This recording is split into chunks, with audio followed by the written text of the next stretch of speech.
दुनिया का ऐसा मंदिर जहां दर्शन मात्र कर लेने से मृत्यु पर विजय पाई जा सकती है। जी हाँ, मैं इस वक्त मौजूद हूँ रीवा किला में, जहां महादेव का 1008 नेत्रों वाला शिवलिंग, जिसे महामृत्युंजय शिवलिंग भी कहा जाता है, वो यहाँ मौजूद है। जहाँ लोग दूर दराज से दर्शन करने आते हैं और जहाँ कहा जाता है कि इस शिवलिंग के दर्शन मात्र कर लेने से अकाल मृत्यु, रोग और सभी परेशानियों पर विजय पाई जा सकती है। आज हम इस स्पेशल स्टोरी पर जानेंगे यहाँ के पंडित जी से कि ये शिवरात्रि जो आ रही है वो इतनी खास क्यों है, इस मंदिर का अपना क्या महत्व है, और लोगों से जानेंगे कि वो कहाँ से आते हैं और उनकी क्या इच्छाएं लेकर वो यहाँ आते हैं, क्या उनकी इच्छाएं पूरी होती हैं, क्या उनका अनुभव है। आइए उनकी श्रद्धा के बारे में जानते हैं, आइए इस इतिहास के बारे में जानते हैं। नमस्कार पंडित जी। नमस्कार। ये मैं पूछना चाह रहा था, दुनिया में बहुत सारे शिवलिंग हैं, तो इस शिवलिंग का क्या महत्व है? ये शिवलिंग एक अलग है विश्व के अंदर, इसलिए इनका महत्व बड़ा है, विशेष है और बड़ी कृपा है इनकी। किसी प्रकार का तकलीफ हो तो आरोग्यता का प्रदान करते हैं। इस शिवलिंग में भगवान शंकर की शिवलिंग में 1001 छिद्र हैं, जो उनके आँखों को दर्शाता है। 1008 नेत्र हैं। तो उसका धार्मिक महत्व क्या है? उसका धार्मिक है कि सहस्त्र शीर्षा, जैसे वेदों में सहस्त्र शीर्षा पुरुषा सहस्त्राक्षा सहस्त्रपात शभोंगम सर्वतीर्थांगलम ऐसा कहा गया, जिनके सहस्त्र नेत्र हाथ पैर मुख हो वो भगवान महामृत्युंजय कहलाते हैं। ऐसा जी। तो धार्मिक मान्यता और पौराणिक मान्यता ये भी है कि शिवलिंग के दर्शन मात्र से अकाल मृत्यु टल जाती है। पौराणिक मान्यता तो थी ही, है भी आज, और भगवान की बहुत बड़ी कृपा है। किसी को कोई भी कष्ट हो तुरंत इनकी कृपा करे, श्रीफल से अर्जी लगाए और यहाँ पूजन अभिषेक करवाए, जब करवाए तुरंत आराम मिल जाता। और आपसे मैं ये जानना चाहूँगा पंडित जी कि इस बार की जो शिवरात्रि है, महाशिवरात्रि, वो कैसे अलग है हर बार की तरह से? इसलिए कि श्रवण नक्षत्र को प्रवेश कर रही है। उत्तराखंड के बाद श्रवण नक्षत्र प्रवेश कर रहा है और नक्षत्रों में सर्वश्रेष्ठ माना जाता है। श्रवण नक्षत्र की शिवरात्रि सबसे महा अच्छी मानी जाती है। महाशिवरात्रि तो है ही है, लेकिन सर्वोच्च मानी जाती है श्रवण नक्षत्र की। इसलिए तो मैं आपके माध्यम से दर्शकों को बताना चाहता हूं कि उनको कैसे इस शिवरात्रि में क्या पूजा पाठ करना चाहिए, किन निर्देशों का पालन करना चाहिए। भक्तों को अभिषेक करना चाहिए, दूध अभिषेक या जलधारा से, जैसे भी हो, और सुख शांति और सुख समृद्धि के लिए, पुत्र पौत्र के लिए, धन धान्य के लिए, सबके लिए अभिषेक और जप भगवान का पूजन करना चाहिए। जी। और इस जो महाशिवलिंग है, इसकी जो पौराणिक कथा है, उसके बारे में आप थोड़ा दर्शकों को बताएं। पौराणिक कथा यह है कि ये बहुत ही बड़े विराजमान है, जहाँ थे वहीं आज तक विराजमान हैं। इनको जैसे आप लोहगढ़िया कहते हैं, बादीगीर, ये लोग अमरकंटक तरफ से लेके काशी जा रहे थे, ऐसा लोग बताते हैं। अब कोई लिखित में तो नहीं है। तो यहाँ एक टापू था, वहाँ विराजमान, एक पत्थर में विराजमान करके सोचे कि भोजन पानी कर लें और मवेशी भी भोजन कर ले, फिर चलते हैं। तो जिस टापू में, जिस चबूतरा में रख दिए थे, वहीं आज भगवान वहीं विराजमान है। उनकी प्राण प्रतिष्ठा करवाई गई, सब कुछ हुआ, लेकिन वहाँ से हिले नहीं टस में, इसलिए उनको स्वयंभू है। ये स्वयंभू भगवान महामृत्युंजय स्वयंभू है। और बिहार और विशिया सोनभद्र का ये तट भी है, संगम जिसको कहते हैं, 3 नदियों का वो है। और मृत्युंजय का मतलब है मृत्यु जैसे कष्ट में विजय को प्राप्त है, उसका नाम महामृत्युंजय। ब्रह्मा विष्णु महेश तीनों इसमें समाहित है। पंडित जी, इस सफ़ेद शिवलिंग का क्या रहस्य है? लोगों का कहना ये भी है कि मौसम के साथ ये अपने रंग भी बदलते रहती है। हाँ, 3 वर्ण के होते हैं, श्वेत हैं, लाल वर्ण है ना, श्यामल है। 3 वर्ण होता है श्री भगवान का विग्रह का। अपना स्वरूप भगवान स्वयं बदलते रहते हैं। हाँ, तो कौन से मौसम में कौन सा वर्ण रहता है? वो अपने हिसाब से स्वरूप जैसा उनकी इच्छा हो वैसे बदल देते हैं अपने आप। हमने देखा उसमें कोई। तो जो अलग अलग वर्ण होते हैं, हाँ, उनका मतलब अलग अलग कृपा होती है कि सब एक ही जैसा? नहीं, कृपा तो करीब करीब बराबर ही रहती है।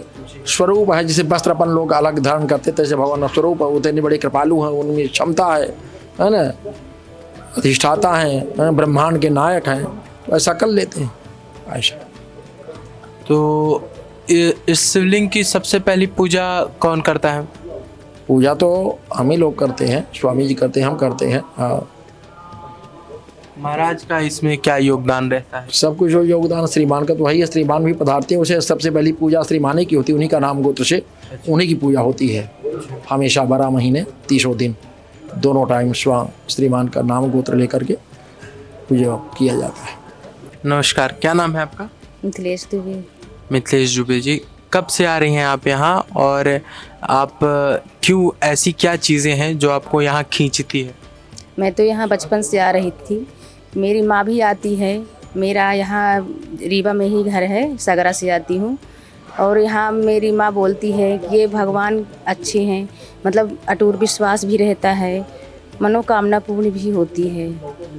तो आप मतलब इनका जो स्वरूप है वो कहा जाता है कि ये स्वयंभू शिव है, और इनका स्वरूप सिर्फ दुनिया में एक ही है, एक ऐसा जो महामृत्युंजय है, तो जो मृत्यु को काट देते हैं। तो आपका इसके बारे में क्या कहना है? हाँ, काटते तो हैं, कष्ट दूर करते हैं, लेकिन मन में जब सच्ची शक्ति और भावना हो तब, और रखना भी चाहिए भगवान पर विश्वास। विश्वास ही सबसे बड़ा है। कब से आ रही हैं यहाँ? मैं तो मतलब 7-8 साल से ही अभी आई हूँ। जी। तो आपको यहाँ के बारे में किसी ने बताया कि आप? नहीं वगैरह, मैं अपने ही विश्वास में आ रही, भगवान के विश्वास में। बकाया ज़्यादा जानकारी तो नहीं मुझे, लेकिन विश्वास है ज़्यादा। नहीं तो पहली बार किसी ने बताया होगा कि ऐसा है, या कुछ आपको ऐसी हमारी तकलीफ? दादी लोग ही आती थी, दादी लोग ही लाते थे कि चलिए दर्शन करने के लिए, उन्हीं के साथ हम लोग आते थे। हाँ। तो आपका यहाँ गांव है कि ससुराल है नहीं, आपका? हमारा गांव है सगरा में। अच्छा अच्छा। तो आपकी कोई ऐसी मनोकामना जो यहाँ पूरी हुई हो? नहीं, मनोकामना लेकर तो मैं नहीं आई, लेकिन हाँ भगवान के भरोसे ही है, तो सभी चीज़ों की मनोकामना पूरी होती रहती है। विश्वास है तो सब चीज़ है। जी, विश्वास है तो बहुत कुछ है, संसार विश्वास पे ही चल रहा है। सब भगवान के ही भरोसे है, जो भी है सब भगवान के भरोसे है। तो कैसा लगता है, मतलब इस प्रांगण में आके, मतलब कैसा महसूस होता बहुत है? अच्छा लगता है, बहुत शांति लगती है। हम लोग 2-3 घंटे से आए हुए हैं इंतजार में कि बस दर्शन करने के लिए मतलब 2-3 घंटे से आप निरंतर यहाँ बैठे बैठे हुए हैं इंतजार में, उनको दर्शन कर लें तभी जाएंगे यहाँ से। जी। जी। मतलब इतनी अटूट श्रद्धा है भगवान के लिए। कल महाशिवरात्रि है, महाशिवरात्रि का पर्व है, और कल जो योग बन रहा है, कहा जाता है, हमने पंडित जी से भी बात की तो कहा कि उन्होंने कि योग सालों बाद बन रहा है। तो आप कल के लिए क्या है, आपका कोई विचार है क्या, कोई मनोकामना है? मनोकामना तो हो गया, अब दर्शन करने का ही है, लेकिन दर्शन तो कल कर नहीं पाएंगे, इसलिए हम लोग आज ही आ गए हैं कि दर्शन आज ही हो जाएंगे। व्रत तो कल रहना ही है। कल क्यों नहीं कर पाएंगे, ऐसा क्या? इतना ज़्यादा भीड़ रहेगी तो अच्छे से दर्शन तो हो नहीं पाएंगे, इसलिए आज दर्शन कर लेंगे, कल भी आ सकते हैं, ऐसा नहीं। मतलब कल का महत्व ज़्यादा है? जी हाँ, महत्व तो कल का भी ज़्यादा है। हो गया, आज भी प्रदोष ही है, उन्हीं का है, उन्हीं के विश्वास में हम लोग आ गए हुए। चलिए, आप कब से आ रहे हैं मंदिर में? अब जब से चलने लायक हो गए तब से आने लगे। यहीं उपरेहटी में ही मकान है जी। और पिताजी लोगों की अंगुली पकड़ करके चले आते थे। भगवान के यहाँ प्रसाद भी मिलता था, जब कोई भक्त चढ़ाए तो प्रसाद भी मिले तो और आदमी उड़ाव से आता था, और तब से आते ही रहते हैं। नित्य क्रिया यहीं से शुरू होती है। ये बाबा महामृत्युंजय सरकार का मंदिर है, और आपने वेद शास्त्रों में सुना होगा कि मार्कंडेय जी अजर अमर हुए थे। तो यहाँ से करीब 50-60 किलोमीटर दूर मार्कंडेय जी आश्रम है। तो ये प्रमाणित और सिद्ध होता है कि यही महामृत्युंजय हैं जहाँ से मार्कंडेय जी अजर अमर हुए थे, है ना दादा? अब इतने तो हमें मालूम है। ऐसी मूर्ति आपको पूरे विश्व में कहीं नहीं मिलेगी, और ये अकेला ही महामृत्युंजय सरकार का मंदिर है जो रीवा महाराजा के किला के अंदर है। बस सेवा। आपसे मैं ये जानना चाहूँगा कि इस मंदिर को लेकर एक पौराणिक कथा है शेर और चीतल की, आप उसके बारे में कुछ बता पाएँ? शेर और नहीं, शेर और चीतल की, चीतल की तो कथा हमने नहीं सुना है। या बाघ है या चीतल की? मैंने व्याघ्रदेव जी का सुना है कि वो अपने बांधवगढ़ से चले थे जी शिकार खेलने के लिए, जी। तो उनके साथ में शिकारी कुत्ते भी थे। जी तो एक अच्छा तंदुरुस्त सा खरगोश दिखाई दिया, कुत्तों ने उसको रगड़ लिया। अब कुत्ते भी नहीं पा रहे थे, वो सब दौड़ रहे थे। महाराज साहब को लगा कि चलो देखते हैं ये कहाँ तक में पाता है। तो वहाँ जितने में ये आपका किला बना हुआ है, तो इस एरिया के वो अंदर आ गया खरगोश। तो खरगोश में इतनी शक्ति आ गई कि वो पलट करके शिकारी कुत्तों को दौड़ा लिया और सब भों भों करते हुए भागे। उन्होंने देखा कि यार ये तो कुछ अनहोनी हो रही है, जो कि शेर से लड़ जाने वाले कुत्ते एक खरगोश से डर के भाग रहे हैं। तो उन्होंने एक जगह घोड़ा बांधा और वहाँ से इधर उधर वितरण करने लगे, ऐसा मैंने सुना है पूर्वजों से। तो कहीं कुछ भी उनको नहीं मिला। तो जब वो चलने लगे तो जिस खंभे में ऐसे बांध दिए थे, तो उसको ना खोल करके ज़ोर से झटका मारे और वो टूट गया। और देखे जहाँ वो टूटा तब वो खंभे से खून की धारें निकलने लगी। तो राजा साहब और घबराए कि अब तो कुछ और अनहोनी हो रही है। फिर यहाँ पे चारों तरफ घूमा तो एक कोई बाबा जी मिले। तो उन्होंने बताया कि आप अपना 12 पुस्तकों ख़त्म कर दिए हैं। उस कोटे के अंदर उसी तरह के अभी 3 खंभे और हैं। अगर उनको आप सुरक्षित कर लेंगे तो आप अजय रहेंगे 36 पुस्तों तक। तो हमारे महाराजा साहब को कोई जीत नहीं पाया 36 पुस्तों में।